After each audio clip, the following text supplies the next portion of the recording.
Good morning, Chairman Bell and members of the committee. My name is John Bonura, and I'm a policy analyst with the Texas Public Policy Foundation.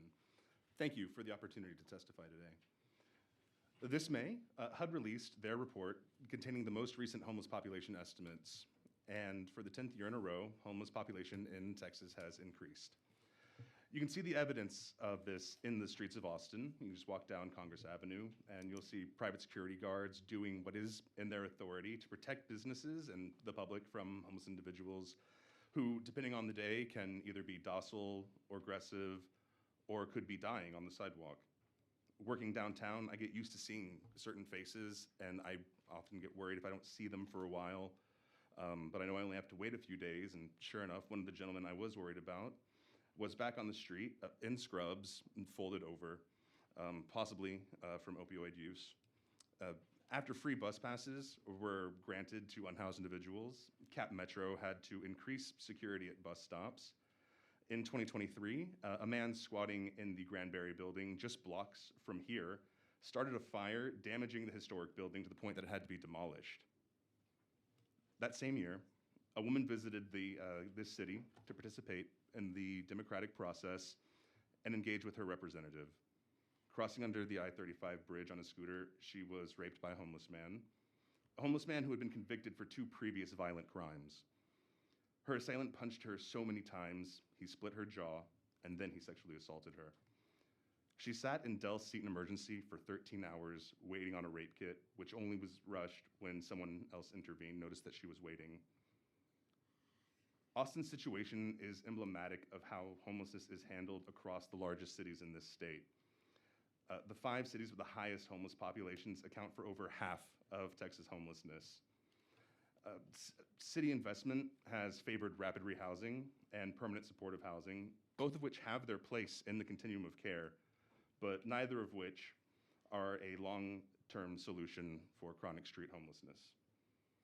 For over 10 years, coercive federal policy has directed spending in the continuum of care in Texas, of which cities are a part.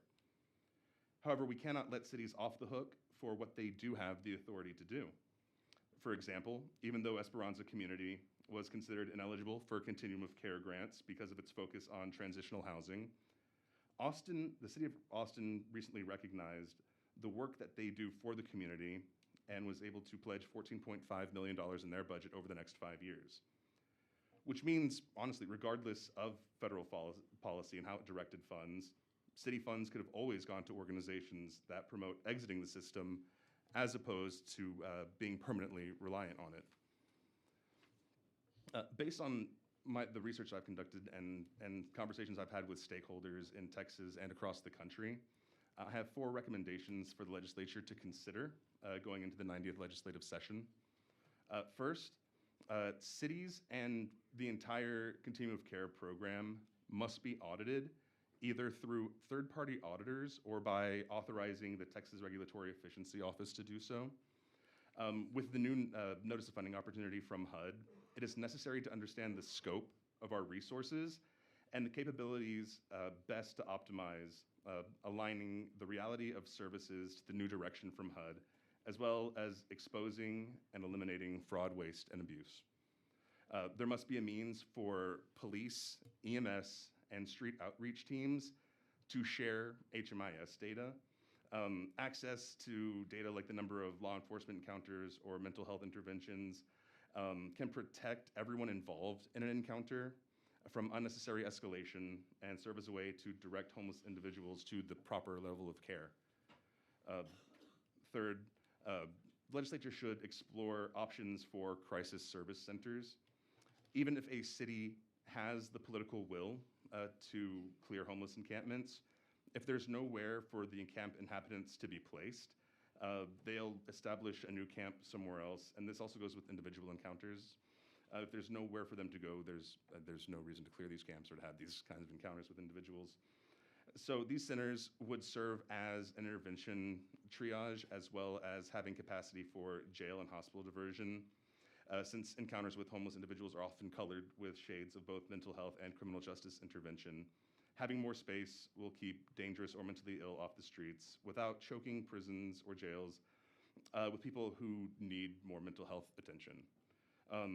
the issue that comes with this is deciding what level of government involvement there will be, if they're going to be, if these service centers would be fully private, if they would be a mix of public and private, or if they would be funded purely through public means, state, county, or city.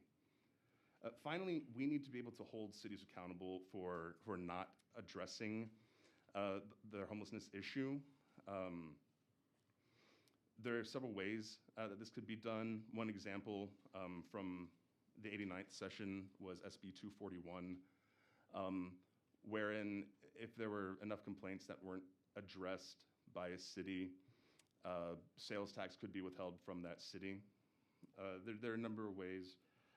You know, one example from outside the state, where in one of the worst homelessness areas in LA, in California, there was an agreement reached to remove a specific number of camps per month, so that there's an actual measurable goal to see where there is progress being reached towards that goal, so that you can determine whether or not there is actual real progress being made to see, if there are valid complaints. Because if we're going to have these enforcement mechanisms against cities, they need to have the insurance that we're working at least reasonably towards the goal can be recognized.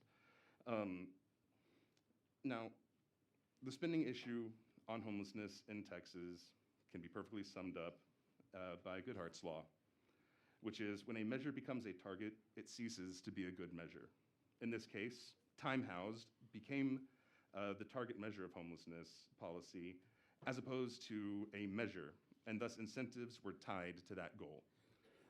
Government involvement in homelessness space in general is not ideal, but where it is involved, authority must be coupled with accountability.